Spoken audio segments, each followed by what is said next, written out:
Siz buni aniq bilmaysiz. Minecraft aslida yolg'izlik hissini beradi. O'yinda atrofingdagi hech narsalar deyarli gapirmaydi. Musiqa esa kamdan kam chalinadi. Shu sabab ko'pchilik o'yin paytida o'zini biroz yolg'iz his qiladi. Bu ataylab shunday dizayn qilingan. Enderman boshqa o'lchamdan kelgan bo'lishi mumkin. Nazariya bor. Endermanlar aslida oddiy odamlar bo'lgan, lekin end dunyosida uzoq yashab o'zgarib ketganlar. Ular blok ko'tarish va qurishlarni esladi xolos.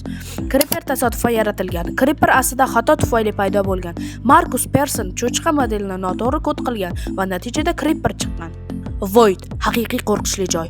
Pastga juda chuqur tushsang, Voidga tushasan. U yerda hech narsa yo'q. Bu o'yin ichidagi bo'shliq. Ba'zilar buni dunyoning oxiri deb ataydi. Enddagi yozuvlar. End dragonni yutgandan keyin chiqadigan matn juda chuqur falsafiy. U o'yinchi bilan gaplashayotgandek yozilgan. Jeb qo'y siri. Agar qo'yga Jeb deb nom bersang, u rangini o'zgartirib turadi. Bu yashirin Easter egg.